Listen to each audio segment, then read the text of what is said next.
I fell and lost to the war. Shot me dead. I was lost and sad to the voices in my head. I'm gonna get up again. I'm gonna get up to another day. I'm not giving up again. I'm gonna get up. I'm gonna get up. I'm gonna get up again. I'm gonna get up to another day. I'm not giving up again. I'm gonna get up. I'm gonna get up. I'm gonna get up again. Welcome. How's everyone been? Nice to meet you, Brandy. Thank you for inviting us. And I have two hosts here. We have Kelly and we have John. And say hi. Hi, friends. Bye. Hello. And Hi. today's podcast theme is Metroidvania games and retro games. The reason why I'm putting two topics together because I am out of my depth with Metroidvania games. But yeah. Let me see. Do you have the share chat thingy? We can probably actually. Can I try my hand at starting this? If that's all right. Sure. All right, gotcha. I'm going to press this knock function, and then you should get a notification that you got a shared function, or sorry, the little thing. Yeah, it's still failing to load for me. But am I in or is like? It says that you are in. So what happens when I press this button? Start sharing chat. Okay, there it is. There you go. On my side, it is showing. So there's something going on my side that's an issue. It's either Windows is fucking up. There's some driver issues that's interfering with the browsers, or whatnot. Fame, would you stop sneezing on us? That's bad. You can get us sick. Sneezies. But yeah. My nose. Go for this one. Alrighty.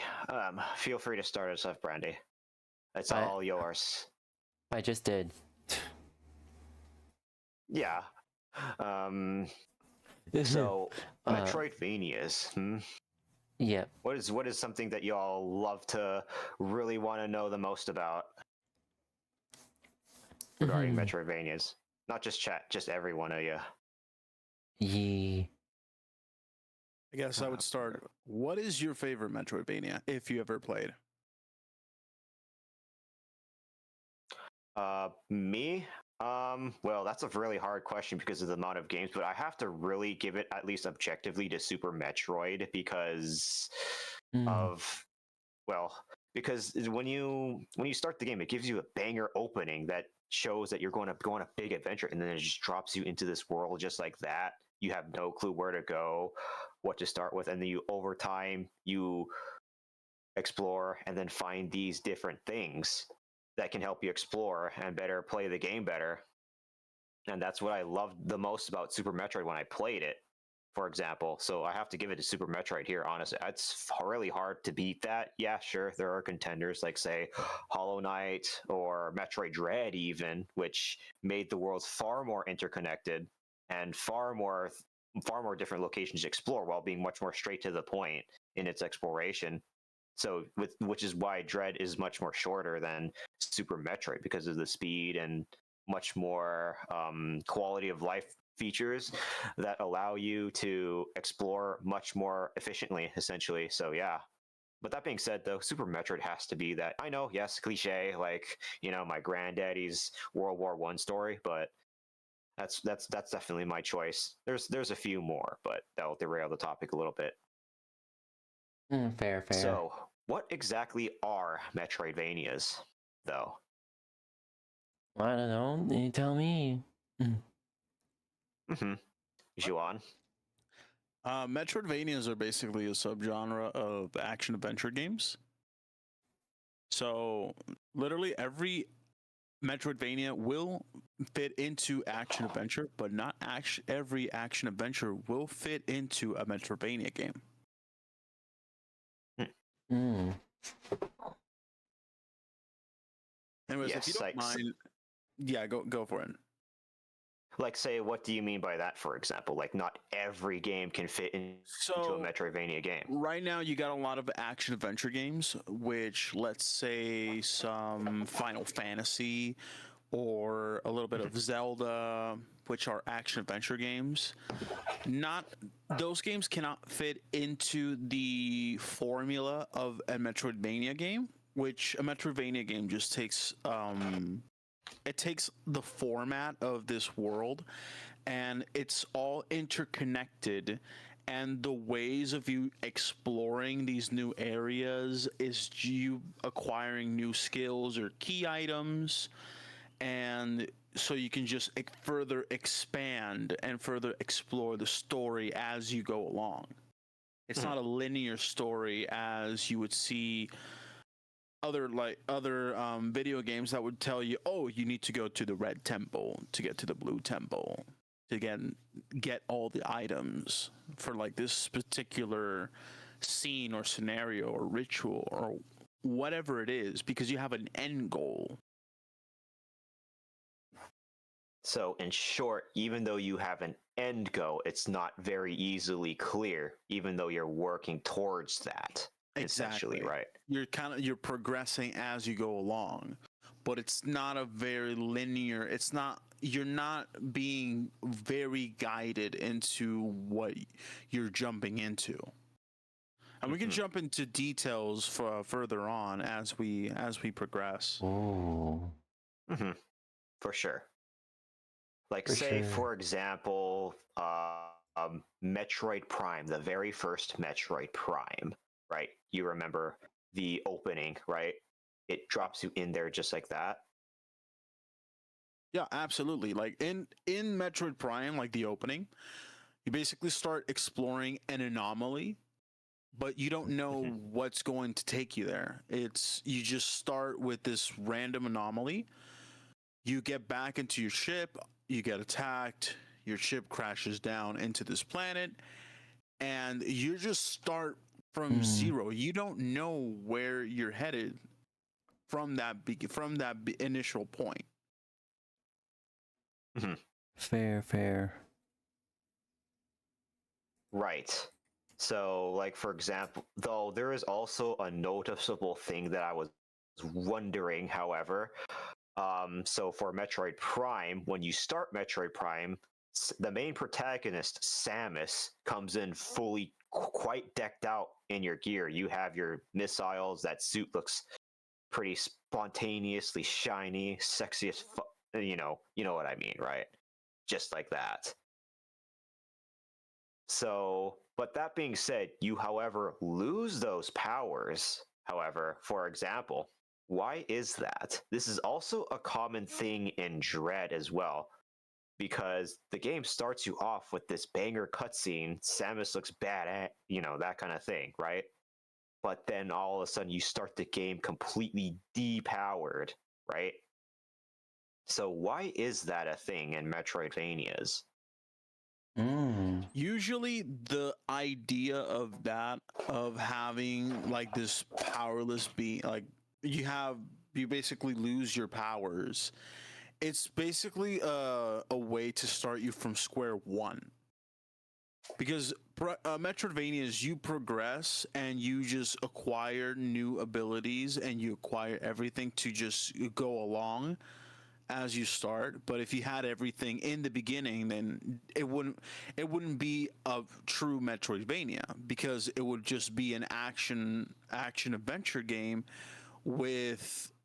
you would have literally everything unlocked. You could go to the hardest area, you can go to the end game without having to progress the way of backtracking one area to another to get one item, then you get another item, and it just takes you like fully immersing the exploration, because like the core the core ingredient of Metroidvanias is the exploration, because you're basically just going around until you reach this new power, and after you get this new power, new skill, or something that completely just changes the dynamic, the whole world that you're exploring changes, because now you have new areas to unlock. Even in areas that you previously explored, now there's something new. So the thing that you get new will help you along the way to explore these other areas. Correct? That is correct, yeah. And also potentially make things easier. So exploration is tantamount, to say the least. You have to explore. And you can't just like fight enemies just like that. You have to get out of your comfort zone. Continue on to the next areas and stuff, right? For example, to get this new power up, to continue moving forward. That's the whole point, right? Yeah, that's pretty much the whole point. Yes. And then there's also the end goal, which could be pretty nebulous depending on what Metroidvania it is. Like, say, for example, Metroid Prime, you don't know exactly what's going on. You will eventually think, at least I believe, you have to get off this planet, right? But then all of a sudden the story takes an interesting turn, and you have to find these things and that things, for example. And then the story kind of molds into that kind of way. So that's the kind of non-linear story we're talking about here, correct? So it's not just the gameplay, it's also the story. Yeah, of course. The story basically develops as you're playing and as you're exploring this world that you're basically involved in. And over time, as you progress, you learn more and more. I mean, that's just like the case for most other video games anyway, but I see what you mean. Yeah, like, so technically, if you, in most games, let's go to an action adventure, like something completely random, an action adventure shooter like Gears of War or Halo. You basically don't backtrack to the previous level. So let's say that you start off in Act 1, Chapter 1, and you make through Chapters 1 and 6. You don't necessarily once you have these upgrades, once you have this new knowledge, once you progress the story, you do not backtrack into the same, like, you don't backtrack the chapters. What you just keep going forward. That's the format of a linear game. So you don't go backtrack. For example, I mentioned Gears of War and Halo. Once you start in Gears of War, you basically don't go to the beginning area in the prison cell when you're like escaping the prison, that you rescued Marcus, and you're just progressing and learning about the world. You do not go back into that area because there's nothing there for you. You just keep going forward. However, if you have this new power up, maybe in the prison, like, in a Metroidvania sort of gameplay, maybe the prison had a different area that you couldn't access before when you first explored. And now that you've come with a new power up, new skill, you could take a new different path and you can explore a new different area because of said progression that you've already made. Yeah. And so essentially, unlike most action adventure games where you move forward just like that, Metroidvanias give you a full-fledged option to completely go back to the first area, and you're encouraged to, because you have these new things that can help you traverse, correct? Yeah, of course. So right now, a very famous action adventure game and one of my favorite series is Zelda. So once you have, let's say that you start off in one particular game. My favorite Zelda title is Twilight Princess, when you start off in the forest temple, of course you have the new ability that you gain, like the new item, and it helps you progress the overworld. But once you complete, once you've done the first dungeon, there's literally nothing left for you. So you can go to the next dungeon where you get the iron boots, right? But there's literally nothing that you could do with the iron boots in the first dungeon.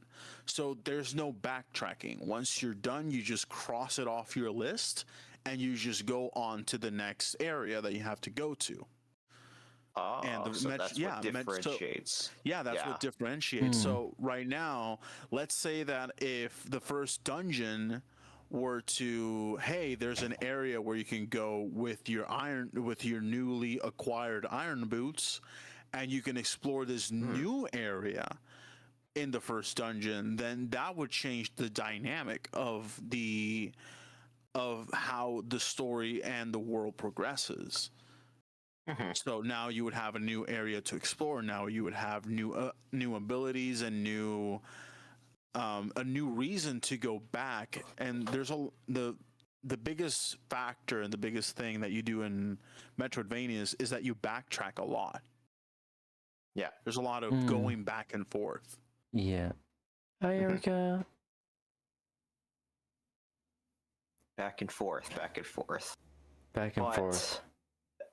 Even though, but it is interesting though. It is still possible to enter, say, the forest dungeon in that Zelda game, though, right?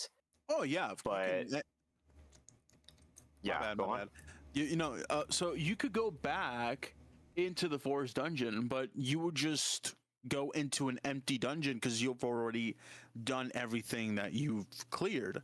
So when we're talking, let's say, talking Twilight Princess again, once you've done the little story of that dungeon, right, you've developed the dungeon, it basically changes as you progress that singular area. Once it reaches the final form, the final area, example, in Twilight Princess, what you have to do is you got to rescue a lot of monkeys, and those monkeys eventually lead you to go to the boss area. So you would have to find every monkey. Once you've done all of that, the monkeys are completely gone from the dungeon. They do not help you get into the boss area because there's no need to. Basically, you do not explore anything new. You could backtrack, but maybe to catch something you might have missed. But that thing you might have missed, it's probably because you didn't do the exploration well enough, not because you lacked the ability to, because you didn't have the power up, you didn't have that skill, you didn't have that item that led you to not have that item, not have the form of getting said item. Yeah. Makes sense. So that's essentially what Metroidvanias are. They are, in short, relatively non-linear action-adventure games, right? No easy set path. You can kind of go wherever, but not like everywhere just like that. You still have to find a way to go over there, right? Exactly. Yes, right. So once you find the thing, you can potentially be like, so maybe I can use this to go over to there, essentially, right? Yeah, that's pretty much it. Yeah. Another Metroidvania that I played a lot recently was Hollow Knight. I never finished it because it did get difficult at a point, and it doesn't tell you. It doesn't literally tell you to go here or go there. You just explore as you go along.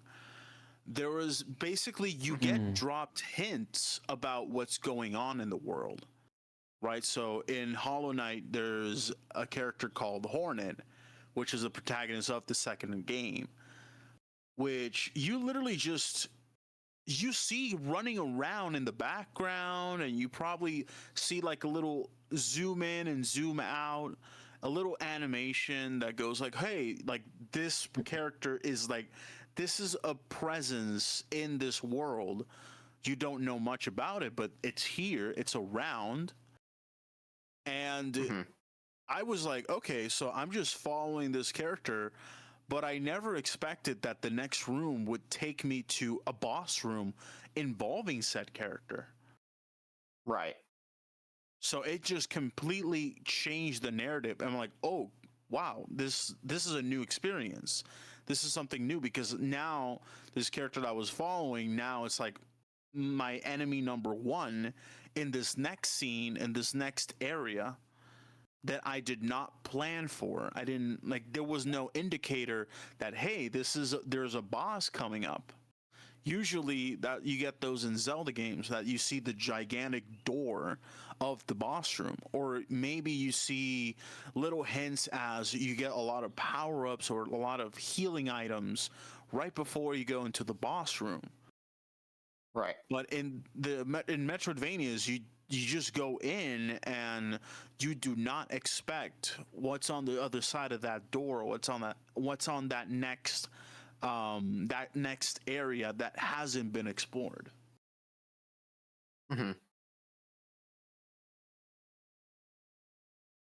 Essentially, I think I got the gist of Metroidvanias. Just as a base as is, especially when, say, thinking of, Metroidvanias. So, but that being said, when we hear Metroidvania, though, what do you think of first, Metroid or Castlevania? So Metroid and Castlevania are essentially the pioneers of Metroidvanias. However, it's not necessarily the entirety of the gameplay. Just because you hear Metroidvanias doesn't mean that you have to play Metroid or Castlevania. Is that these two action adventure games set the initial, like, they pioneered this mechanic where you have to have these new power-ups so you can just progress through this world, through the story. Yeah. Yeah. And that's what makes Castlevania Castlevania as well, right? Yeah. Everything that can be applied to Metroid can be applied to Castlevania. Yeah, pretty much. It's not the same abilities and skill sets, but you do have certain abilities and skill sets that are different and unique in their own respective games that go along with the game's lore as well. Example, just because you see that in Metroid, which is a sci-fi, more futuristic game, it's not going to have the same abilities and mechanics as this game, which takes more in the medieval times or Victorian era. In Victorian era Europe. So technically same, but just different theme, different setting that's between Metroid and Castlevania. But they still have the same core foundation of what makes them a Metroidvania. Of course. Okay, I see. That makes sense. Castlevania does have a different feel, of course, right? Because in Castlevania, you have melee attacks, whereas in Metroid, most of them is shooting. Of course, and that's to its respective. It's basically to its respective theme and respective game. Just because, again, basically you have Metroid, which is a more futuristic setting, compared to Castlevania, which is more of a medieval setting. However, Yeah. the mechanics, although similar, although distant, and like there's a similarity in terms of the exploration. Right. Yep. So, I do have a question for you, Brandy. When you think of Metroidvania, what do you think first? Oh, well, the obvious Metroid in Metroid. I also think about Legend of Zelda, not the modern ones, the first Legend of Zelda. Right. First Legend of Zelda does have the backtracking mechanic. So I guess it's more or less Nintendo pioneered the Metroidvania genre. Do you think the OG Zelda could be kind of like a Metroidvania? Yeah. Also, maybe, and this is stretch. Super Mario Bros. 3 is kind of a Metroidvania, in a way, where you have to backtrack to get all the secrets and stuff like that. Super Mario Bros. 3, the original one for the NES, right? Yes. And you think that's a Metroidvania because you can backtrack, right? There's actual secrets in Super Mario Bros. 3. If you miss, like, pretty much, it is optional, but if you miss it, you don't get the secret ending. Right. But that being said, that's if you miss it. So that means you can't go back to it anytime, or can you? You can go back at any time to get it. Oh, okay. It's just before the end of the game then, right? Yes. And you think that Metroidvania's, Super Mario Bros. 3 is kind of like a Metroidvania because of that backtrack process, correct? Yes, because I'm thinking that Super Mario Bros. With Super Mario Bros. 3, Nintendo was kind of dabbling into like backtracking to get secret and stuff like that, and then that evolved to Legend of Zelda, and then that evolved and it kept evolving to the point until like until actual Metroid, where they fully realized the idea. I see. So I think this was essentially evolved. This wasn't just one single game. This was an evolving idea across multiple franchises, multiple games. Yes, because back then could it have been called Metroidvanias or simply action adventure then?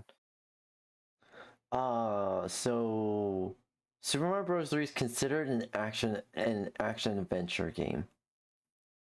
Right. Now, if I may, I will agree with what Brandy said. Yes, Mario. Like I speak from a personal standpoint because Super Mario Bros. 3 is my favorite game of all time. I played it on the NES and SNES, even on Game Boy Advance basically the remasters were coming out. I played it on all consoles, and I still do up to this day. Yes, there's the action adventure aspect, but I don't consider it a Metroidvania, and I will explain why. Yes, you do explore in each level, and you do explore each world, but once you clear the world, you go instantly to the next one. The only way you can go and replay the world is by one particular item, which is a very secret item. You don't get it as often. You just get it like 4 times maximum, which is the magical flute. It's a very rare item, and you can replay the world, but it's the same world. It doesn't change just because you have the magic flute and you go into world, let's say, right, that you've progressed from world 1 to 2, and let's say that you progress from 2 to 3 and you use the magic flute to go back to world 2. The world doesn't change. The only thing that changed is that you have these new temporary power-ups, because these are not key items. They're not something that stick with you until the end of the game, unless you hold on to them. So Right. you have these power-ups that help you along your adventure, but they don't necessarily change the course of how you explore the original world that you've already played. Yeah, but In Legend of Zelda, the original, of course, you do see a new sort of exploration in the overworld. But once you're cleared with the dungeon, you can go back into the dungeon, but there's nothing different that you can progress from there. Yeah. I won't. Yes, like, I see where you're coming from in the terms of the Metroidvania similarity, where you have a key item and you get a key item from a dungeon. But let's say that you get another key item from another dungeon in Legend of Zelda. You can't go back to a previous dungeon and explore something new because of it. Like, what you've done with your with the dungeon, once you're exploring, done with it, basically you're done with it. You can backtrack if you wish, but the dungeon does not change, or you don't get a new area because of it. Fair. Right. So, like in Super Mario 3, yes, you can replay the levels, but it's not going to be any different. There's not much of a point, right? So I'm confused on what Metroidvania genre is then. Okay, so the Metroidvania, it's not a genre in itself. It's a subgenre, because again, Metroidvanias can fit into action adventures, which you've made your similarities, right? You've made those similarities with The Legend of Zelda, and even Mario, when you mentioned that you could replay and get the secret endings, which is true, but it doesn't fit into those games that you've mentioned. Don't fit into the Metroidvania, spark or theme, because the replayability doesn't just because you progressed doesn't mean that the replayability is going to change. Again, so now I will say I'm going to talk a little bit more into Metroid. So I'm going to talk about Metroid Dread. When you arrive in the first area, which basically you've lost your powers and you're trying to regain them back, you basically you can progress to a new area in which you can find a new power-up, but that new power-up is going to help you explore that first area that you were exploring in the beginning, where you didn't have your powers. And this new power-up that you acquired is helping you explore more areas in that particular. I'm going to look into the maps because I want to talk more definitively. But definitely, in terms of the replayability, it's more basically it's a changing perspective. So I have the map here.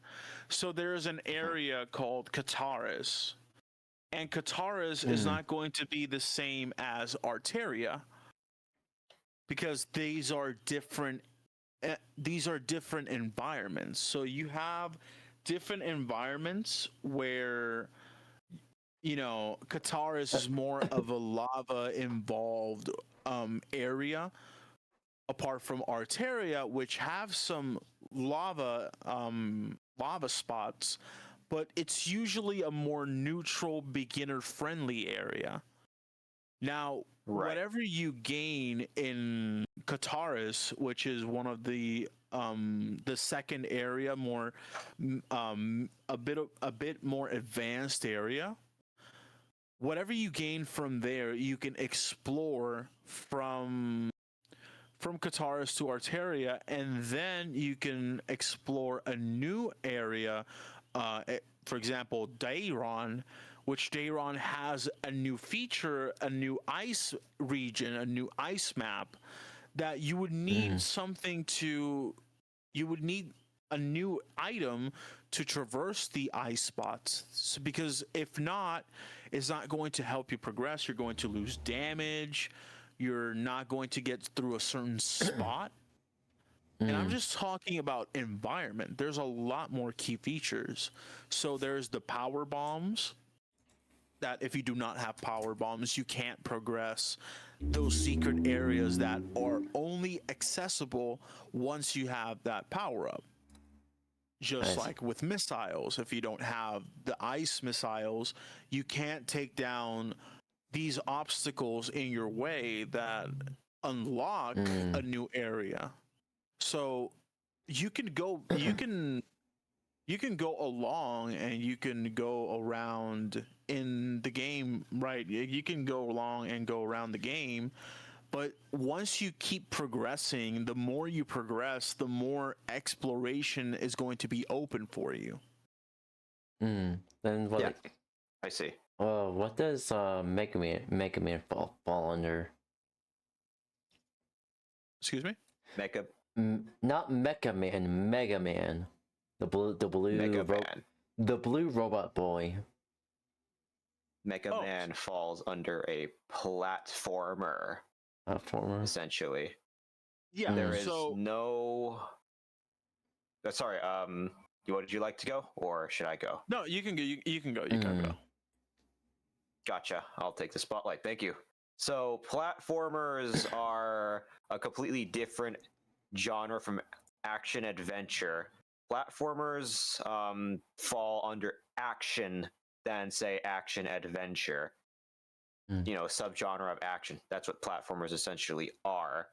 It is possible for a Metroidvania to be a platformer, but that doesn't mean a Metroidvania has to be a platformer, but they might have platformer elements. But Mega Man does not fall under Metroidvania, because once you finish a level, it's usually impossible to go back to them just like that. I mean, you could in later installments, but just like with Super Mario Bros. 3, there's not really that much of a reason to, unless you just want to replay the level for the fun of it, even because you already explored the level. What is the point aside from, for fun? So whatever you got from the level, or any other future progress you made, does not carry over to the previous levels that you already know of, aside from knowing the level or knowing, how this or that works, for example. That's why Mega Man isn't considered a Metroidvania. Does that make sense? Any more questions? That makes sense.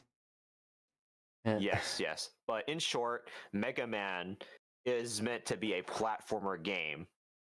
Action platformer. A platformer is you have to utilize movement I know what very well. Yes, right? I know what a platformer is. I'm not 5 years old. Yeah, I know. That's just me being as specific as much as possible. Yeah, I know what a platformer is.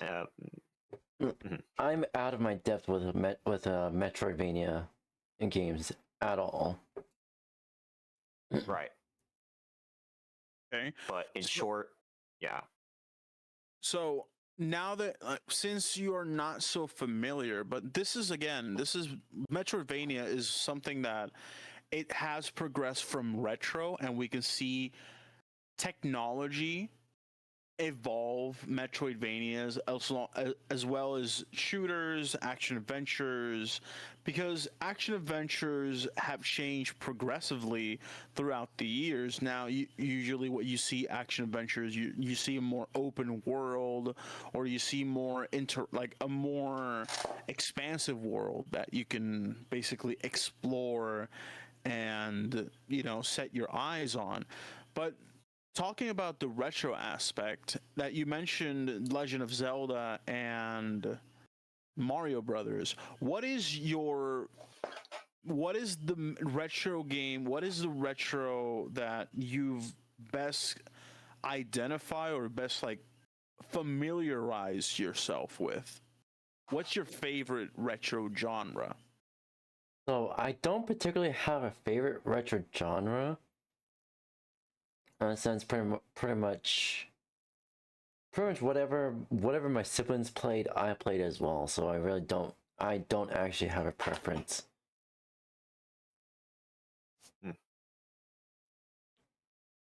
Now, something that perchance speaks out the most to you, though, as best as possible. Okay, so I think the ones that speak out to me the most. Okay, when I say old school racing games, I'm not talking about the 1980s or 1990s game ones. I'm going to be more talking about the late 2000s to early 2010s racing games. As well as late 2000s, early 2010s platformers, action adventure games, and some FPS shooters. Right. Yeah. of course. Now, reading over to chat, because I saw that Autumn the Slime. Hi, Autumn. I hope you're good. I hope you're doing well. Basically, they mentioned that the only ones that would be considered Metroidvanias would be the Mega Man ZX series. I will say that that's an interesting take, because I have played, I haven't finished, but I did play Mega Man Zero, which is actually not a bad game. The story's a little confusing for me, but I will say that you do get to replay the new worlds. Basically, you do have upgrades and new new areas and upgrades that you basically you have like new power-ups and you progress, and it makes it easier. However, basically you do a little bit of backtracking. Now, just because like backtracking doesn't just involve it's not just the core element of a Metroidvania. Because backtracking, you could do backtracking in, let's say, Pokemon. You can do a lot of backtracking in Pokemon. However, just because Pokemon there's backtracking doesn't mean that it falls into a Metroidvania, because there's basically the element of just having these these creatures, these like this level up RPG experience. Now, I will say there is a Metroidvania which experimented with the idea of an RPG, specifically a monster simulator RPG, which is called Monster Sanctuary, which is a Metroidvania, because you do have to acquire new monsters, and those monsters' abilities actually help you progress the world.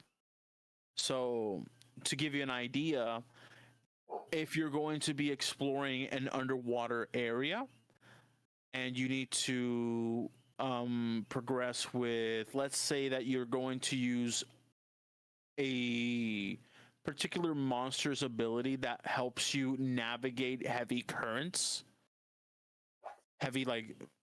currents that are like pushing you back, then this particular monster is going to help you traverse that particular area. There's another monster that helps you progress in a higher jump or maybe a double or triple jump, because it's more of a flying monster, and that ability helps you just reach a bigger height. And you can reach like bigger platforms that you couldn't normally reach if you didn't have said monster. Again, there's also strength users, that there's basically boulders in your way, that if you don't have a particular monster, then you can't push those boulders out of the way. But it is a Metroidvania because you can have this said monster. Maybe you didn't have the monster in the beginning early area of the video of this world, but now since you have, you can explore this new area, or you can explore a new area of that old section of that old chapter, this old setting that you played, a previous unlocked area. Now you can unlock new areas coming into it. So I know I'm basically mentioning a lot of areas, but you have a particular region, and then you explore a new path from that region because you got this new ability, new monster. Right. So essentially, it's a Metroidvania with Mons elements, or is it a Mons game with Metroidvania elements? It's a Metroidvania with Mons elements, and they basically sync together because you can't do one without the other. So you have to explore you do have to explore the different regions, but you can't really progress if you don't have the necessary monsters to make the progression. So again, you have a monster that you have to basically have an upgrade. If you do not have this particular upgrade or particular monster, that you can't really have, again, that higher platform that you can't normally reach is basically out of your reach unless you have this particular monster that you have to grind for. Right.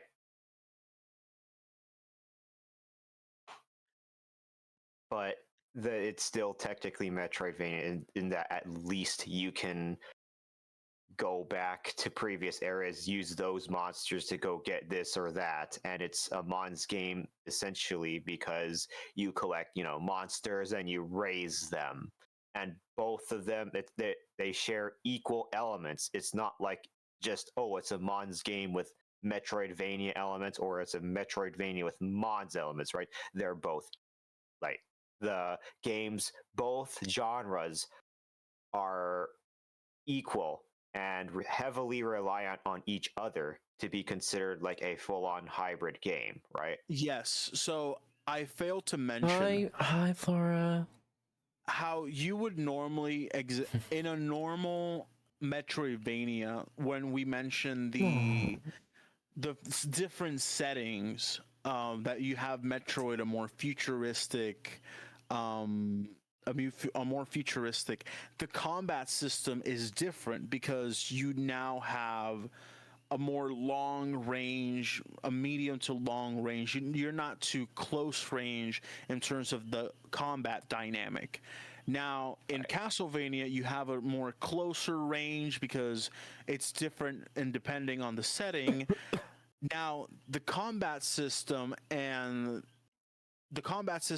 Monster Sanctuary is essentially the monster element, the monster RPG element in Pokemon, because you use said monsters to battle other monsters that you find in the overworld, or maybe that you find another monster raiser or monster. I forgot how it was monster trainer. It was a monster trainer.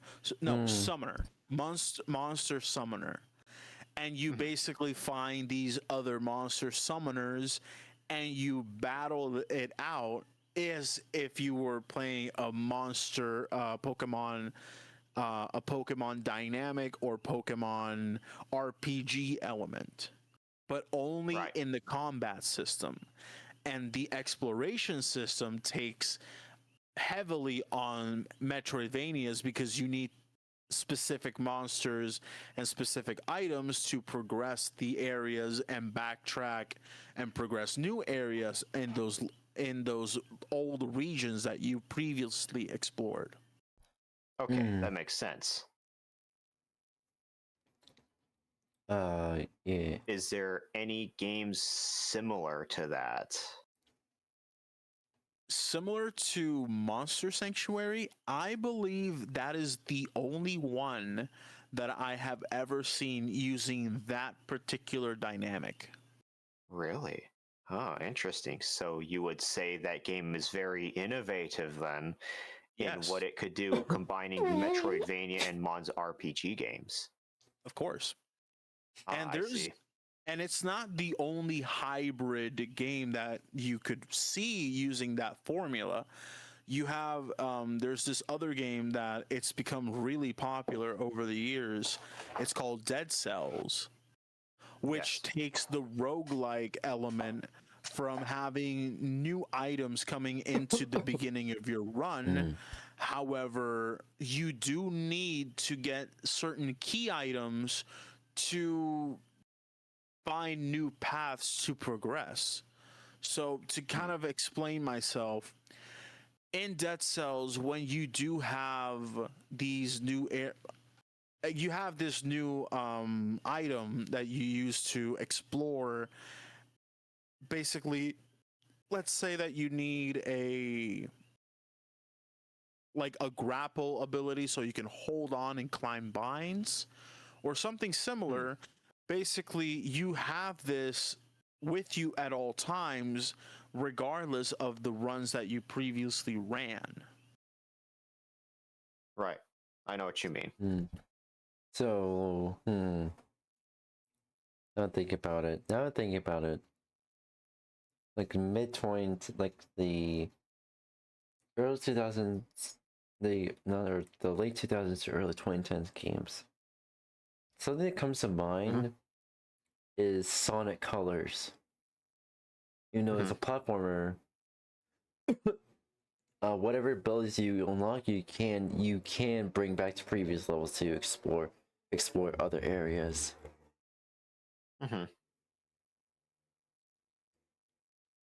That's interesting. However, I feel like it's not necessarily a Metroidvania because the worlds and levels are separate. Actually, for Sonic Colors in particular, is actually one big conjoining stage, separated into several levels. Interesting. Right. Something similar to like Sonic 06, which pretty much has an open world hub, and whatever abilities you unlock, you can bring back to previous levels. Right. Now, if you excuse me, I have to excuse myself to the bathroom, so I will be right back. All right. Go for it. Should we take a short break while John is down for the count? Or use the restroom, take a break. Yeah. Effie? I can. All right, by all means. So far so good. You understand everything so far, right, Brandy? Sorta. I'm still out of my depth with this. But would you like to take a short break? Yeah, I can, can I run an ad? Where's my ads at? God damn it. Let me see. What kind of ad settings do you remember having? That one.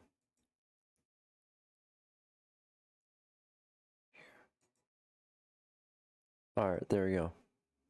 I usually run a 3-minute ad break. That's okay. It can take use their short restroom really quickly if that's okay, because I do have to use one thing. Alright. Everyone, Alright, I'm gonna Thank be. you. I'll see you later. What Yeah. happened? I'm talking to chat. I'm talking to chat. Oh, okay, okay. So I can excuse myself to the restroom. All right. Yep. Okay. Yep. All right. Yep. Thank you. I'll be right back. Chat. I'm gonna be running a 3-minute ad break while they use the bathroom. All right.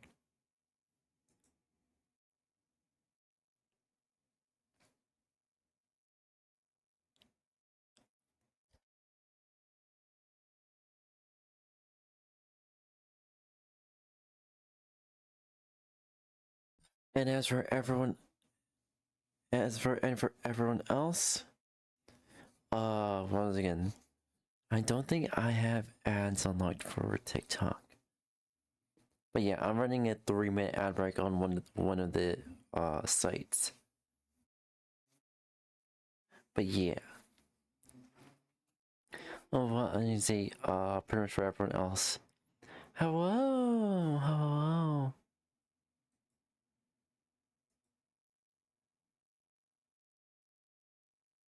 I just realized something.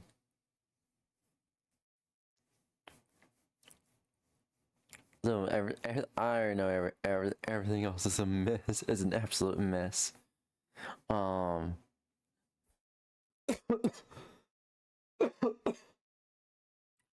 fucking drank 2 cups of water. Holy shit.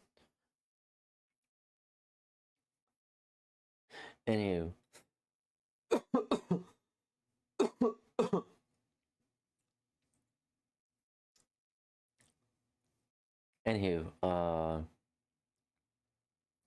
Purple site has ads running. I don't think I want to be eligible for ads so badly on TikTok.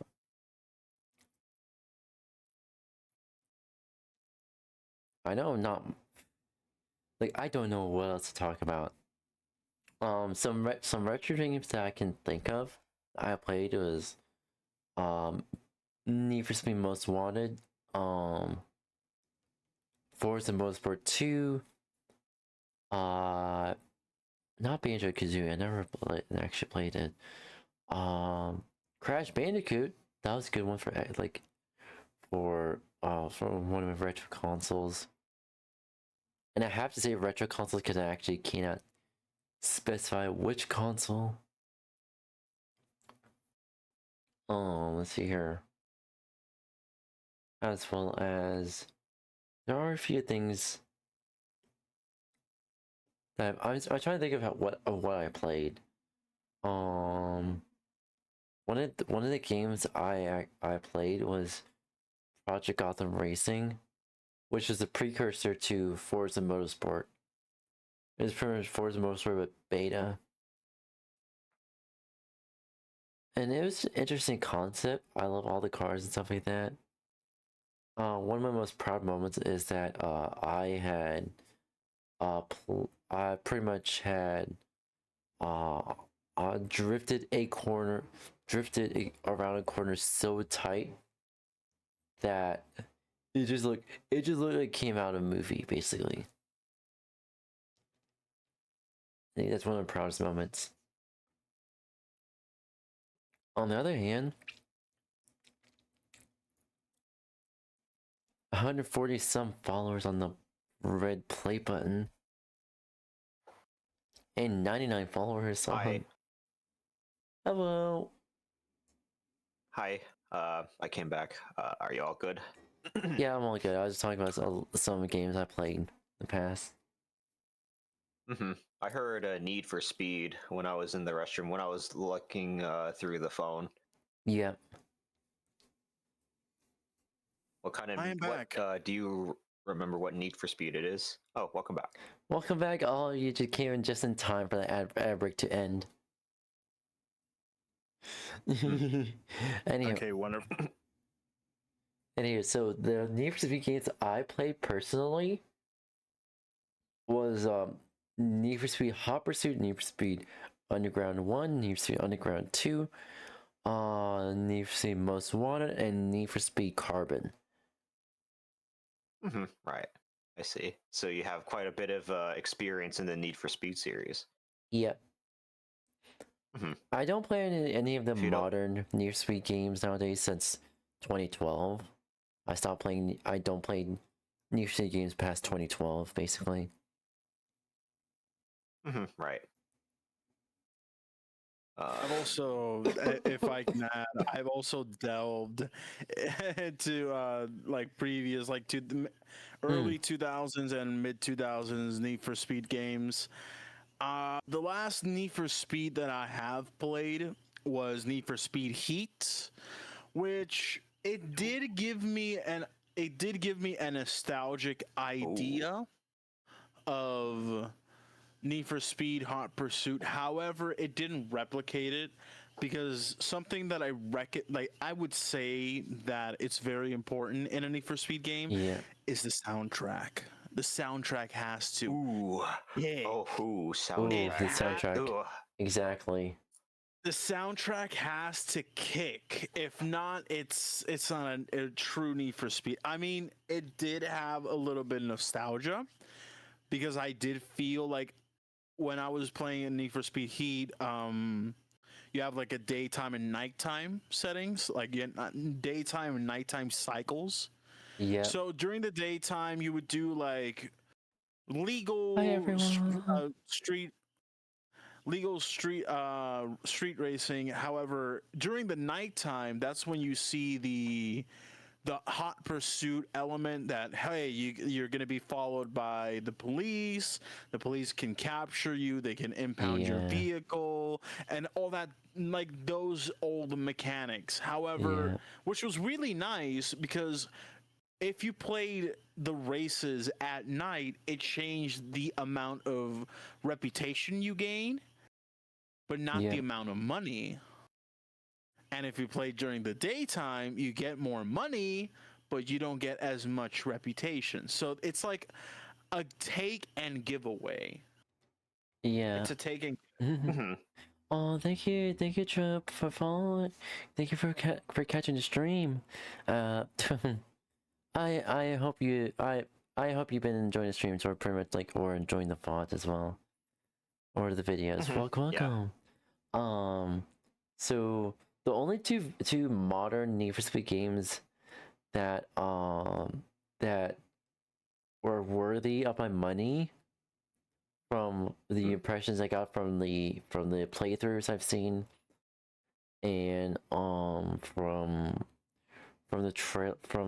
the back end information I pretty much I found out before either release was Need for Speed Payback and Need for Speed Heat. Payback was it was okay. I like the story element of it, but like at the very end, it was like, I say it was worth it. It was worth the money. It was, but the end game was underwhelming. Right. Of course. I'm sorry. Yeah, I love all the action. You guys go. And for Need for Speed Heat, what you said, I myself got like a nostalgic feeling. And it did give a challenge, yes, which I like. I love challenges. But at the end, was the end was worth it, and pretty much, yeah, the end was worth it, and let's just say, I wish. Here's the thing I wish the ending had. I wish the ending had the Most Wanted style and Last Pursuit. Oh. What do you mean by that? Yeah. Basically, Most Wanted 2005 Most Wanted Last Pursuit mission was basically you had to survive 5 minutes against Heat level 6 cops, and here's the thing.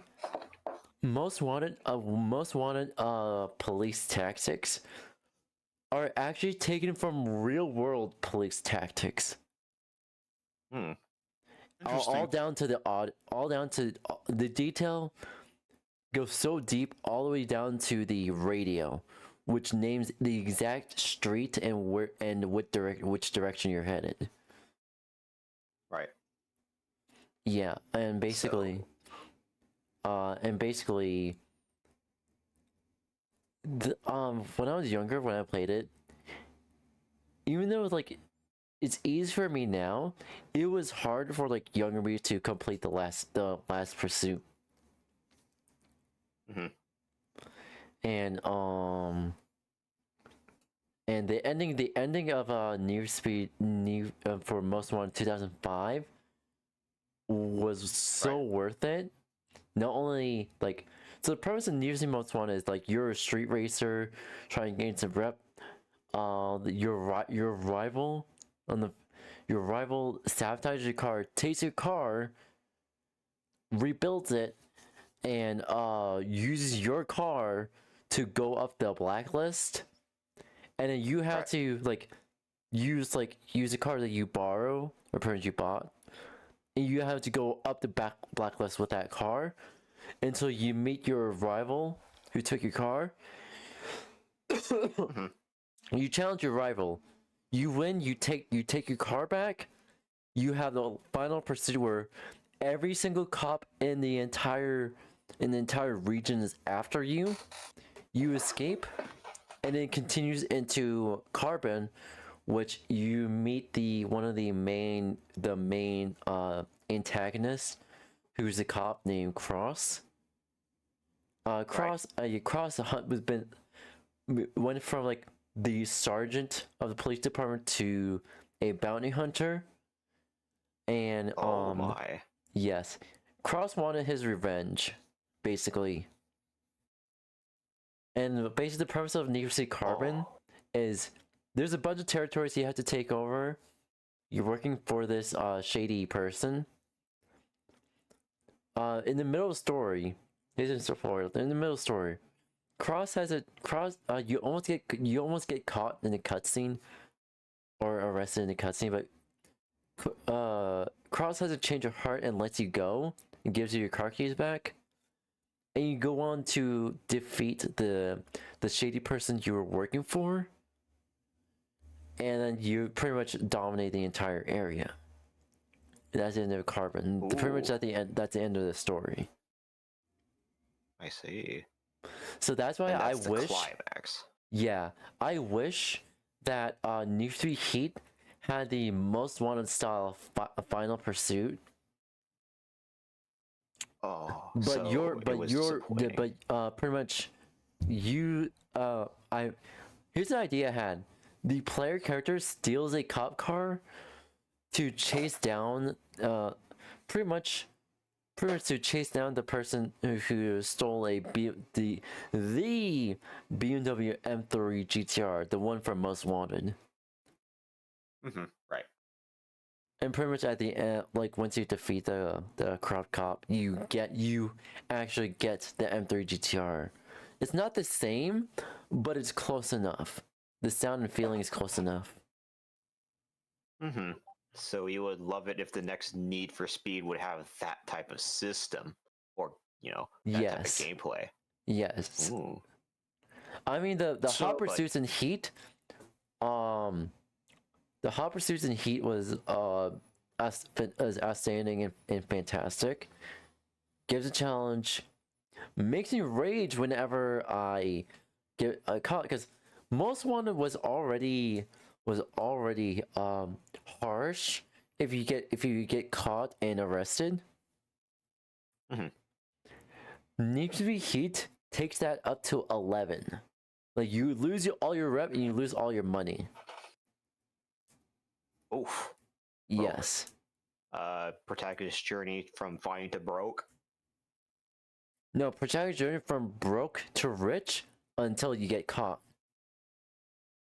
Oh, okay. So that's essentially like a loop then, right?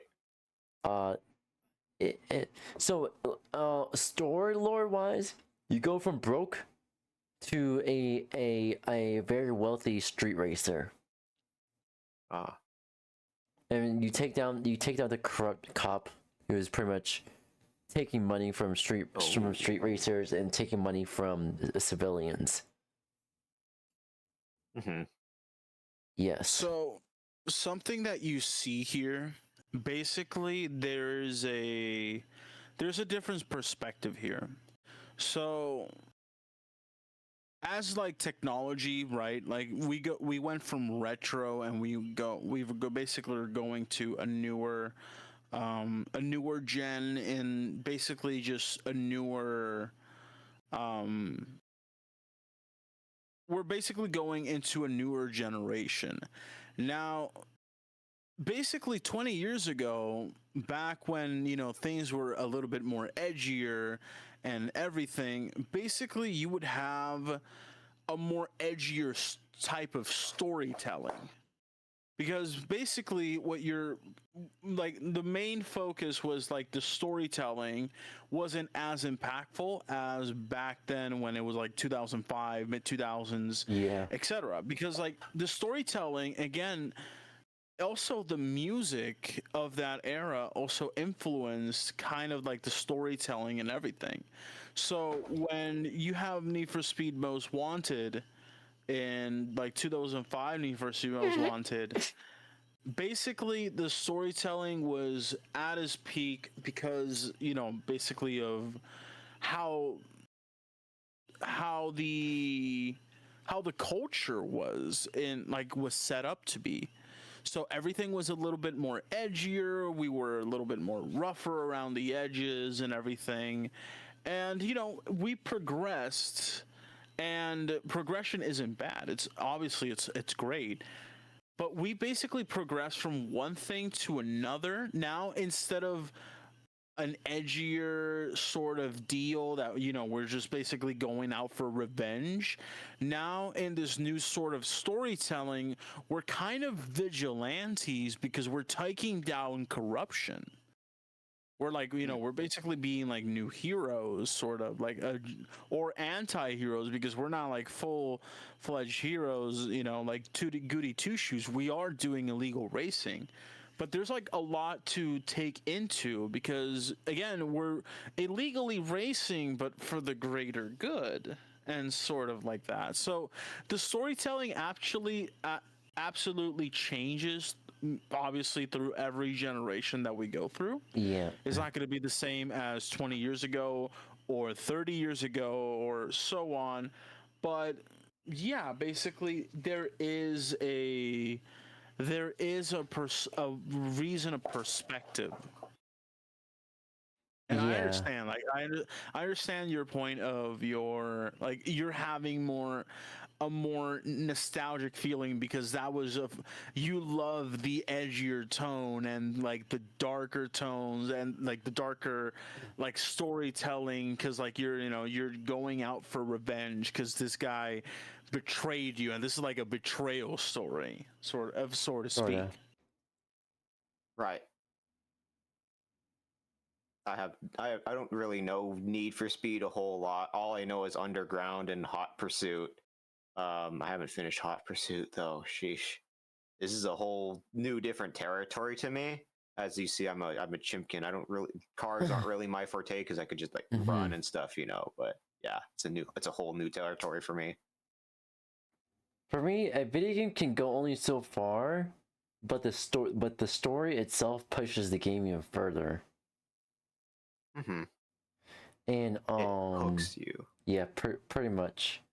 And I'm thinking personally, this is only my opinion, that Need for Speed Most Wanted 2005 was the peak of storytelling.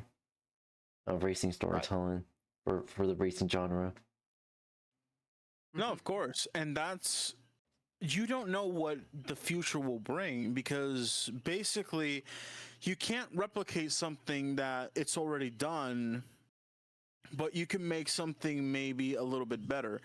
Now, there has been basically a new like a lot of elements. Like back then, of course, CGI and face tracking and everything wasn't as advanced as it is right now.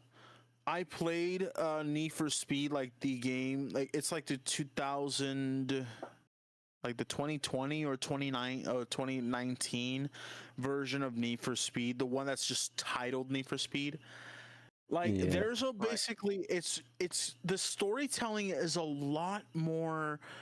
It's a lot more unique because it doesn't just give you like these people are just telling you what they're gonna do, what they're doing. It's not like a narrative perspective. They're trying to basically involve the player into that narrative. So there's just not telling you, this is what I'm doing. It's more of a, hey, we're gonna be doing this and it's gonna be really cool. And it looks like it really, like, I enjoyed the cutscenes. Although the racing was not up to par. It did not, like, the gameplay was not great, but the cutscenes were pretty decent.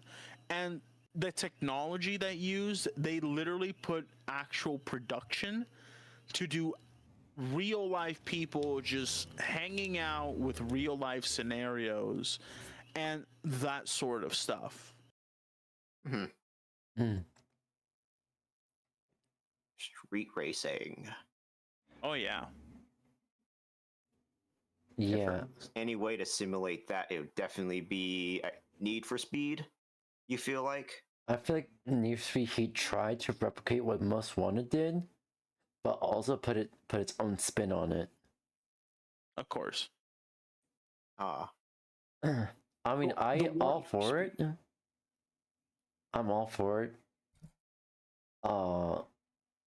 I love the way that these developers did how these developers went with how they implemented hot pursuits and police chases and the pursuit mechanics and the general pursuit mechanics. The only thing that kind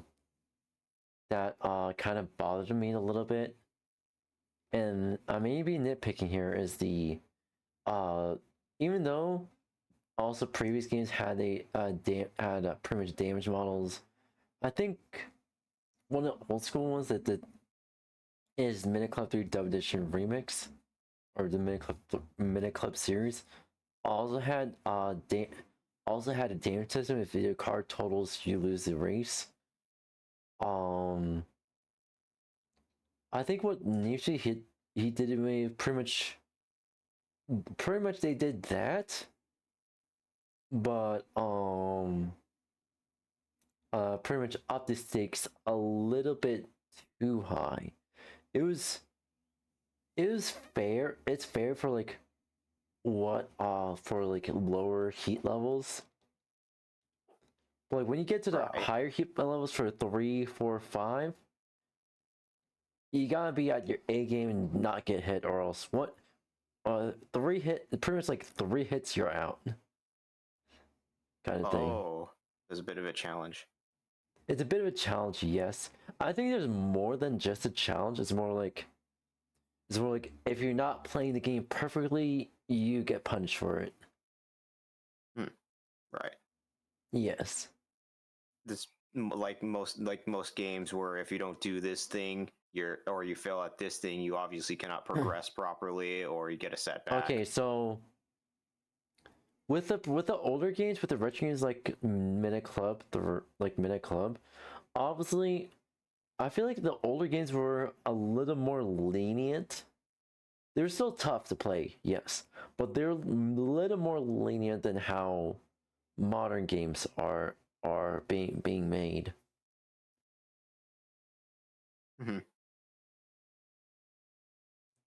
Right. And I think the difference is it's pretty much 2 different eras of the same type of game. However, the one major difference that I notice is the more modern games, more racing FPS stuff like that.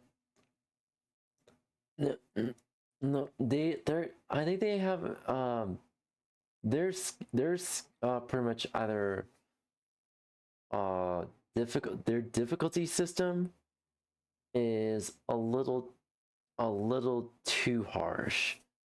I mean, I get wonder why, like, the developers, game developers overcorrected from the old school era to be more lenient and easier, but they overcorrected too much, and then they overcorrected even further with making hellish, god awful, hard as fuck difficulties. I mean, I think Halo CE, Midnight Club 3 Dub Edition Remix, and Need for Speed Most Wanted did difficulty the best. Oh yeah? Yep. So is it like peak balance in difficulty? Yes, peak balance and difficulty, yes. It was not too easy to where you had to be strategic, but it was not too hard to the point that people rage quit. Oh. Yes. Right. So, like, yes, you can be punished for being bad at the game, but the game is still lenient enough to not want to discourage you from continuing onward. Yes. But the game's still challenging enough for you to want to push yourself to be better at the game. Yes. Right? So that's the type of difficulty that's perfect or peak per se. Right? Yes. I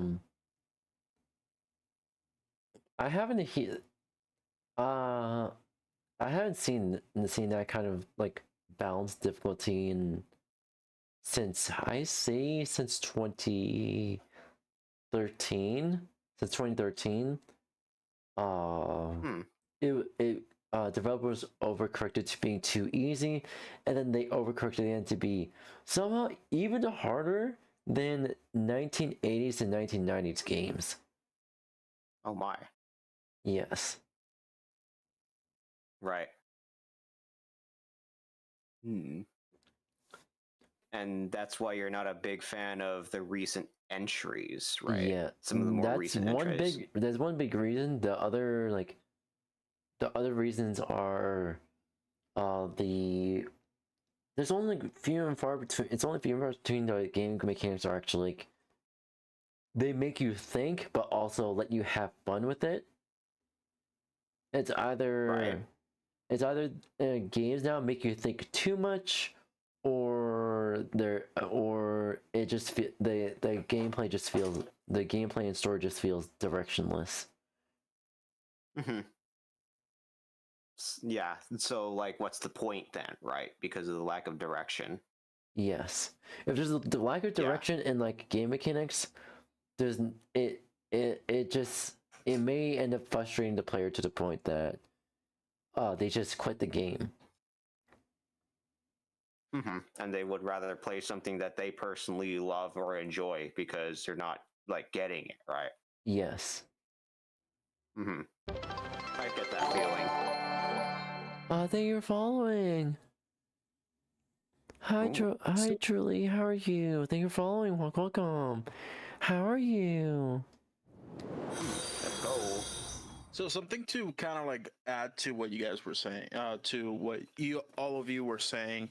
Basically, I understand the challenging, but again, video games were very rough around the edges, and basically they were like for a niche. Basically, they were like a niche for a particular set of people.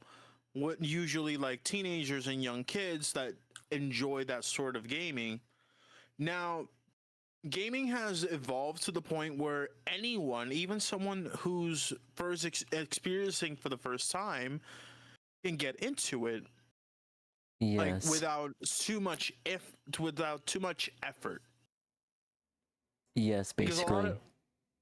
because a lot of games back in the day, back when it was like 1980s, 1990s, it was very skill based, but now everything's more watered down, and it's basically you can have now basically different difficulty settings where you can just enjoy the cinematic experience of a game, or you can have like a hardcore challenge and you can choose between if you want something hardcore or want something more casual. Right. Absolutely. Absolutely. Yeah. And the option of like having like game of choice, like a game or genre of your choice, that alone has improved in recent years, which I personally do enjoy. At the same time, I feel like games are a little too corporatized. Like, it's meant to be fun, not meant to be profitable. I mean, I understand. Right. Businesses have to be profitable. I understand that. I think the issue that not only me but also like significant bunch of the gaming industry has expressed is that a lot of games, including like single player games, for some god awful reason, have become like pay to win kind of thing. Mm-hmm. And Well, no, absolutely. So, basically diving into that, I understand where you're coming from, and it's now starting to kind of die off because everyone was jumping on the bandwagon where you would have, for example, basically microtransactions started basically early 2010s around there. Right, by 2011 around-ish, we started seeing microtransactions pop in more and more and more. So obviously the first instances of microtransactions, we see it back in World of Warcraft and stuff like that, where you would trade in real life currency for in-game currency and so on and so forth. And usually these sorts of games had like a very brief subscription plan, or they were completely free. It depends. Now, yeah, so usually it was more PC games who started the microtransactions. And you would see games like, for example, Wizard 101, that you would have microtransactions built into it.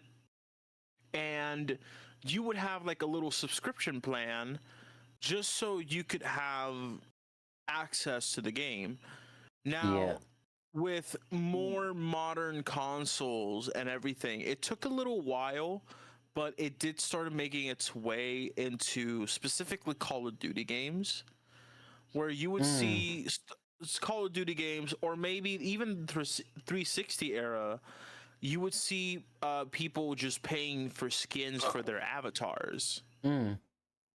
Right. And basically you would have like these microtransactions that necessarily didn't add any sort of value apart from like a personal taste, evolving into something that would be ending up pay to win, because you would have, etc., let's say a new weapon skin for a weapon you don't weapon schematic or something that for a weapon you never unlocked, and it could be one of the best ones or it could be one of the worst ones. And yeah, it's basically that sort of scenario. Fair. Things like, once again, I still personally play the Halo Master Chief Collection because there's no microtransactions, plus you actually have to play the game. Well, you actually have to like to actually play like the campaigns or like custom games, stuff like that, to gain enough like credits to buy armor pieces, stuff like that. Yes. Yeah. I see. There is an in-game currency. That's all too familiar. Is that also part of the reason why you think the Need for Speed series is kind of going kaput per se? It's fallen victim to that type of monetization practices, right? Yes, and also the reason why I stopped playing. So, also like Forza series, it's my childhood. Forza 1, 2, 3, 4, 5, 6, 7. Sorry. It's a lot. Yeah, I 6, actually 7. I only own Forza Motorsport 1 and 2. I play couch co-op with my siblings for 3, 4, 5, 6, and 7. Ooh. Yes, but Couch co-op. yes. But like I stopped at Forza Motorsport 8 because of the whole scandal their Turn 10 was caught in. Mhm. And I have Forza Horizon 2, 3, 4, and 5 on my Xbox. But Mhm. I essentially stopped buying Forza Horizon games because it's just not worth it. Plus my PC just Right. cannot run Forza Horizon games. It's just it is too graphically demanding. I couldn't even run Forza Horizon 4 without my computer itself lagging as all hell. Mhm. That's understandable. It's mood, to say the least. Yeah, Things take too much per se. yeah. Plus, I didn't like where Forza Horizon is going. Here's the thing: Forza Horizon 6 is based in Japan, which I love Japan, but the monetization and pay to win aspect is so prevalent that I just stopped. Players been complaining since Forza Horizon 3. It wasn't bad back then. It was tolerable. It became a little bit of an issue because they're forcing a little bit of pay to win, stuff like that. Plus, the seasons were okay, but it was underwhelming, and nobody plays in the winter season. Mhm. And I see. And Forza Horizon 5, they quote unquote had seasons, but really, it's based in Mexico. Forza Horizon is based in Mexico, and there's not much season variability in Mexico, to be honest. Mhm. Ooh. And the seasons were underwhelming. The story progression is underwhelming. The races were underwhelming. Everything was underwhelming. And like Forza Horizon 5 was the only reason why I got Forza Horizon 5 is because there's the second so Forza Horizon 3 has its first Hot Wheels collaboration, like generic Hot Wheels stuff. Forza Horizon 5 was a little bit special since it had the Dior 2 in the Hot Wheels collaboration, which is the Dior 2 just comes from one of my favorite Hot Wheels movie franchises back in like 2005. Mhm. Which that's the only reason why I got Forza Horizon 5 is just to have the Dior 2. That's about it. And Hot Wheels. yes. And Yeah. Forza Horizon 6, I want to buy Forza Horizon 6, but it is expensive. It is expensive. It is god awful expensive. I mean, Yep. Okay, I will say this. Usually, I've seen this happen a lot, more often than you think. Usually, you would see a game like Call of Duty, game like Forza Horizon, basically that are popping games just for the sake of popping out games, just for the sake of having sales. but they're not taking a Ooh. step back to kind of like analyze on what's going on and how can we fix it. So, for example, another game that has aged very well, and I believe you all agree, Assassin's Creed 2 and 3, 2, 3, and Yeah. 4 particularly. 2, 3, and 4 Yes. have aged like fine wine. They've aged very well, and they have been very, very iconic games.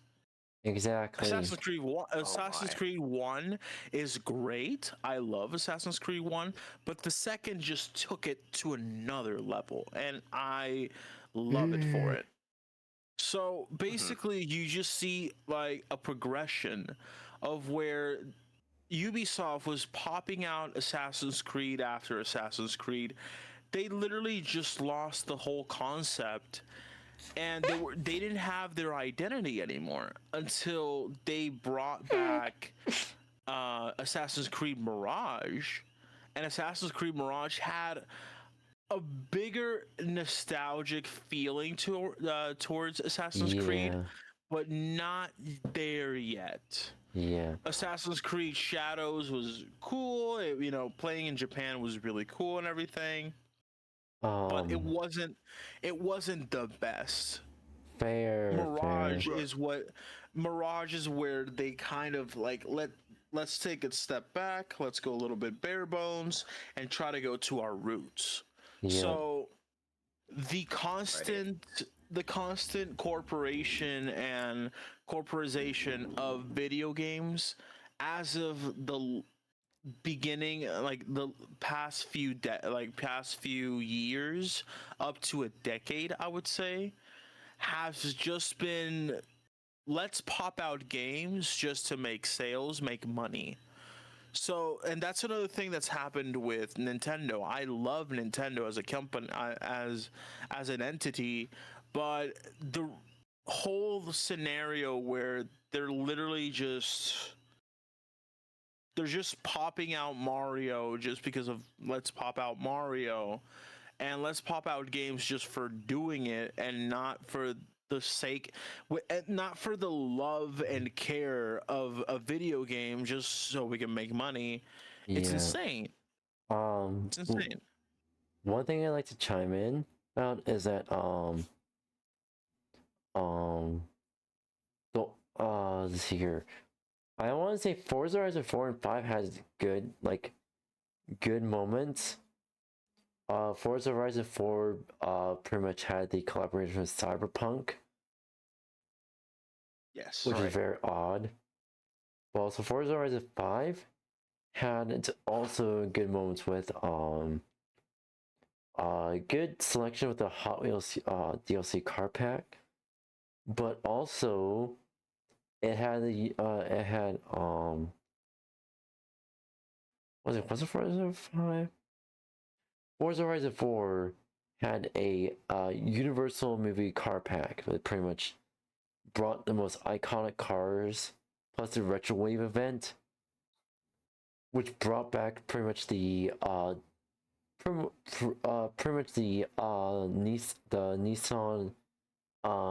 NX NXZ the Nissan NXZ, which pretty much was the poster child of the vaporwave era. And what was it again? Also, they brought the Knight Rider car. They brought Jurassic Park. They also Halo 4 also, not Halo 4. Forza Horizon 4 also had its own a Halo mission, basically a Halo event. Oh. Since both Turn 10 and 343 is owned by Microsoft, so they had the legal right to do that. Right. Interesting. That's why we're Plus, that's why the hearing... Warthog was ported to Forza Horizon 4 and 5. Right. That's why you're hearing Halo music for copyright protected stuff. Like when you stream Forza Horizon 5, you hear Halo music if you have that option on. Yes. However, you have the option on until you get into the special mission, which Halo is considered a special mission, a special race for Forza Horizon 4, which unfortunately they override the creative protection option for like they have like streamer mode for Forza Horizon 4. However, the special races override the streamer mode and you get copyrighted anyways. It's intentional on Microsoft's part. Ooh. Yes. Interesting. And Microsoft. Yeah. A lot to say about Microsoft, but that would Yeah, probably Microsoft. like derail the whole. Yeah. Yeah. A lot's been happening, hasn't it? But yeah, I've been sticking with retro games and Halo Master Chief Collection. You love Yeah. Halo? I love Halo to the point like I play it pretty much whenever I stream it. And what was it again? Oh yeah, I'm constantly looking for players to collaborate with. Yeah. Right. I am currently working on a Halo run with someone right now. I'm supposed to do that very soon. But aside from that, what do you think is the best Halo? For me specifically, I do think the best Halo is Halo 3. Oh, I just finished that actually with someone around 2 weeks ago. I love how the game really feels, especially going from 1 and 2. Yes, exactly. Plus, one of the Halo mods, one of the Halo mods for Halo 3 I enjoy playing with is the multiplayer Spartan mod, which is basically it injects your multiplayer Spartan into the Halo mission. Right. So basically you can play as yourself in a Halo mission. Kind of like skins. And you have that appearance, right? Same with say the Arbiter. Yes, you can play as your own elite skin. Oh, okay, I see. It's kind of like what Halo Reach did. So pretty much the mod is taken for Halo Reach did was pretty much if you play multiplayer campaign in Halo Reach, you actually play as your own skin, not Noble 6. Huh. Yep. And they brought that concept and ported it to Halo 3. Right. Yeah. Halo. Can't wait to see what Halo 3 ODST has in store. Oh, Halo 3 ODST is so worth it. Ooh, can't wait. It is worth it. Can't wait. Very soon, once we're finished, that's what I'll immediately jump into with a friend. Oof. Hey, I'm willing to jump to Halo ODST with you. Yeah, but I usually try to like plan these here and there, but I would like to reach out to you with that one later if you don't mind. I don't mind. If that's it. Yeah, okay. Also, right. Juan, you know a lot about Halo? Oh, my bad. You can talk. Was it me? Was it addressed to me? Yeah, Juan. Okay. Juan. Yeah, Jan. Yeah, sorry. Jan. I saw the U. I saw the U for some reason. I guess I'm just oh well, whatever. Go for it. Nah, you're good. So basically, I do know about Halo. I'm not the most knowledgeable goober in the Halo universe. However, I do know plenty about Halo that, basically that these are basically just big war machines and all that stuff, and humanity is just working with it, and the Covenant and all that stuff, and like humanity's like it's just like confusing, yes, but I do know a little bit here and there. I just like shooting things and making things go boom. It's like it's like my whole deal with Halo. But yeah, definitely we could plan that. Like it could be like a fun little event that we could probably do. I was gonna ask you all, what do you think? And it was mentioned before, but it got dropped. What do you two think about couch co-op play? Couch co-op. Yeah. Yes. I miss couch co-op pretty much. Yes. That's all I need to say. Yes. Yes. I will say I love couch co-op. I like one of my favorite things growing up. It was taking the Wii and a little bit of Wii fun with Wii Sports and Wii Play and all that stuff. I loved one of my favorite Wii games is Super Mario Sluggers. And oh my god, it was like, yeah, it was a really fun game. It was really, really fun. Ooh. And Couch co-op too. yeah, it was very couch co-op. A lot of games were couch co-op until until microtransactions started making their way in. Them corporates bringing microtransactions and taking couch co-op. It is really sad. It's a really sad thing. However, couch co-op is making its way back into the living rooms. Because we have games, for example, like Split Fiction, which is a recent game. I think it came out last year, which it is a couch co-op, and you have oh, I forgot the name. It's the one with it's the one that was made by EA that they won the game of the year.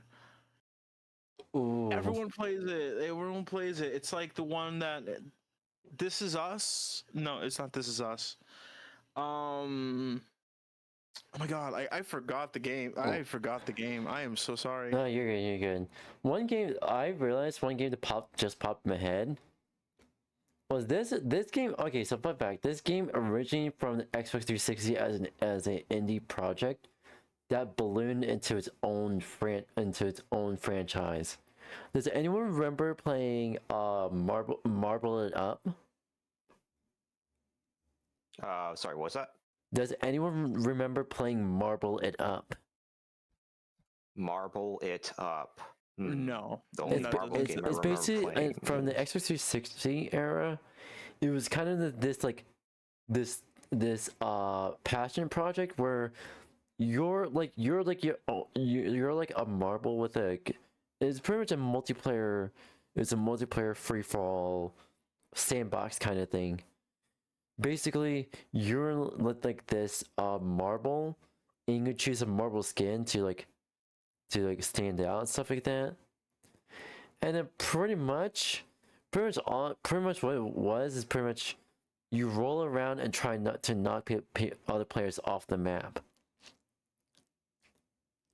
Interesting. And it ballooned into its own kind of campaign series where you have to complete a bunch of levels to earn points to unlock more skins and skin accessories. And more skins from Halo. I don't really care about the skins, but I am addicted to Marble It Up. Ooh, Marble It Up. Let me take a look at that game. Right now, I'm addicted to Marble It Up Mania. Marble It Up Mania. The only other Marble game I know is a game called Marble Blast on the PC years ago, but that's my only experience. Marble Blaster, I think it was called. It's an old game. The graphics are this is what it looks like, actually. Oh man, this does remind me of Marble Blast or Blaster. I forgot what it was called. Exactly what it's called. I'm not sure, but I remember playing it like a marble game on the Xbox 360. This is way back in the day. Way back in the day. Also, I've just gotten the DM. It looks like my collaborator is down for allowing you to join in for some ODST time, if that's all right. Sure. I don't mean to like derail the podcast, if that's okay. Sure. No, Go ahead. you're good. You're good. Yeah, okay. But is there any other closing statements or any other extra statements about the entire podcast that you would all like to mention as well? Let's see here. The only thing that pretty much comes to mind is that I noticed like in the last year or so, last year or two, that more and more games are going back to its roots. I'm seeing like more indie games being more successful than AAA titles. Mm-hmm. Right. And because yeah, Forza Horizon 6 went back to its roots. They have more realistic upgrading system now. Ooh. Where you cannot make a me build. You cannot chuck a V12 into a POP 50 anymore. Right. They have restrictions now. But it actually like balances out, but it is still pay to win in a way. Ooh. Which that's making me cringe. Even though it's Japan and I would really like to drive in the Horizon version Japan, I just can't support turn 10 anymore. About what they did to Forza Horizon 3, 4, and 5. I just can't. Even if they bring back you, I'm glad they brought themselves back to the roots. They stepped back, but I just can't support them anymore. That's totally a fine choice by all means. Yeah. John, do you have any closing statements? Yeah, so basically we're going through, and it's not just in video games, but we are going through a sort of renaissance. We are going to go through a sort of renaissance, and this is not just video games. This is basically movies, acting, and like a lot of different, basically a big perspective in the world of arts. Because right now, with everything just being generated by AI, and basically, this is a whole different topic, but basically everything being generated by AI, and there's a lot of simulator games that are like made with AI and everything. I've played some, and I've basically done a little bit of here and there. Basically, you just see that people like game companies are going back to their roots. What you were saying a little earlier, they're going back to the roots. Couch co-op is making a comeback slowly and surely. Mm-hmm. Basically, there are ways that we're kind of reverting into a world where basically the humanity and everything is just coming together.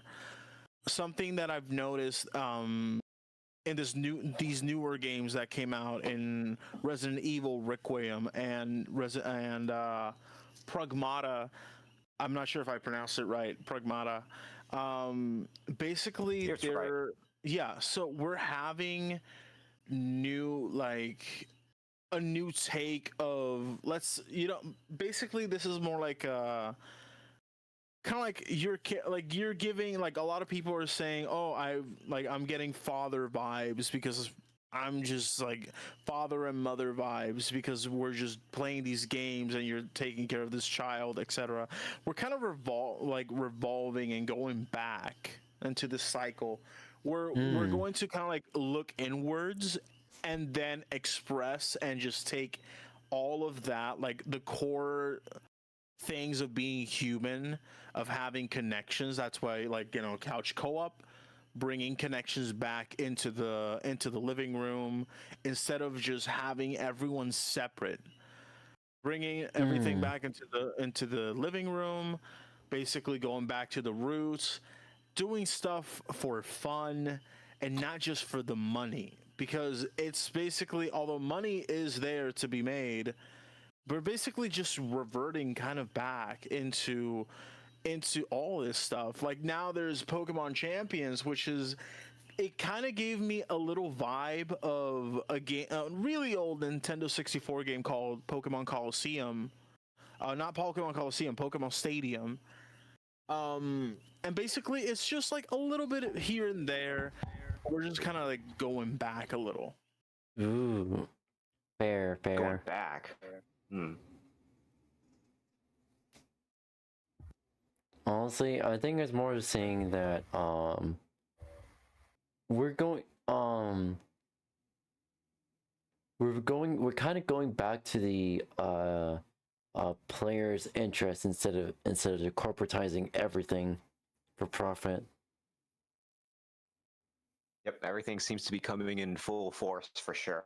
Everything seems to be coming full circle.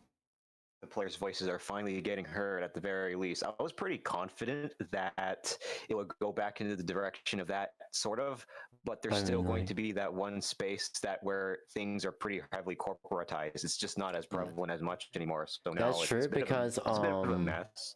So yeah. Personally, what I think is that companies have flown way too close to the sun, and pretty much people finally realize that they're able to talk with their wallets and able to actually like figure out how to choose for themselves. That's pretty understandable. Yeah, that's true. So yeah, I think that's that's one of the big reasons why it got us kind of like a coming to Jesus moment, a epiphany, or pretty much trying like the quote unquote ancestor ways of how it worked, and it's working. But yeah. Right. Oh shoot, my freaking headphones died. Oops, sorry. You're good. I can still hear you though. It's just my headphones freaking died. I just realized that. I get what you mean though. Just vote with your, just believe in what you vote for. I mean, if you want to buy something, well, hey, more power to you. I mean, yeah, okay, sure, you enjoy it, it's fine. But like, that's fine. I respect your decision. That's like whatever. Saying that it's the best or this is one of the better directions. Well, that's probably when I'm probably going to challenge that prospect. But yeah, I'm generally pretty neutral about this kind of stuff as much as possible. But I'm not really a big fan of some of the approaches. I get why some companies do this. The whole point is to make money and a profit, right? And that could sacrifice game quality. That's the point. But but yeah, eventually someone's probably going to catch up or get some kind of reality check, and hopefully they learn from it. And most developers and publishers worth their salt, at the very least, does learn from things at the very least. Even Nintendo has a bit of a rough history here and there. It's kind of weird. It's I don't know how to explain it properly, but kind of like Nintendo Switch 2, they got a bit of a reality check there recently. Now they're kind of reducing their $80 games to $70 now. Which I believe 70 is still a little much for price for video games. It was about time Nintendo ended up eventually going to the $70 route, and hopefully we get back to 60. It might push it a little bit, but I can only hope at this point. The only reason why I'm lucky at also for getting games is mainly because I work at all. Yes, I can't really say the same. I can't really say it's very good for those that are struggle to be able to play things unless they go the special option. If you know. Yeah. And with the pretty much the PC hardware crisis, pretty much companies have pivoted towards optimizing their existing products, because customers can't afford anything. Not even companies can afford anything. Oh boy, it's gotten oversaturated. It's gotten oversaturated. Like the top 3 big boys, the Google, Amazon, Microsoft, Nvidia, stuff like that. they're all stacking up the all kinds of chips from every single part of your PC. Which it's not working out. Companies finally figured out it's not working out in their favor. Yeah. Most people would rather go for whatever's comfortable for them the most at this point, and that's what companies are going to have to keep in mind. Really. Yep. It's a business, but yeah. It is a business at the end of the day. I do understand that. Right. And I know what you mean. It's been 2 hours and I ran out of stuff to talk about, so y'all ready to end the podcast? Oh, absolutely, yeah. I'm ready to end. Alright, chat. I just want to say, thank you everyone for joining today's podcast. My name is Brandon Blitz. I'm a variety streamer. I stream lots of video game chat to me as well, so I draw art, and hopefully I'll be doing 3D model for everyone here. Y'all want to say your pieces? Bark. Bark. I'm a fucking chicken, bro. John. Yeah, thank you. So I'm a voice actor and streamer and V-streamer. Basically, I've done a little bit of PNG VTubing. I've done IRL VTubing. Wow, IRL streaming, and basically just sitting in a neutral ground. I haven't streamed in a couple of months. It's gonna be up to a year now. Usually I had just a little bit of bad internet, and then a lot of stuff, plus a lot of VO work started coming in. So it's not usually it's like here and there, but yeah, basically I am planning to come back and start streaming video games and making podcasts and a lot more content for each and every one of you. Yeah. And with lovely creators such as Brandy and Kelly that I've recently met, which are absolutely wholesome. So, and thank you for having me on your streams, on your respective streams. And it's an honor to have you here. I'm glad to be here anytime. Alrighty. With that being said, we gotta get going now, Blitzies. Bye bye, matinee. Been lost to the war, shot me dead.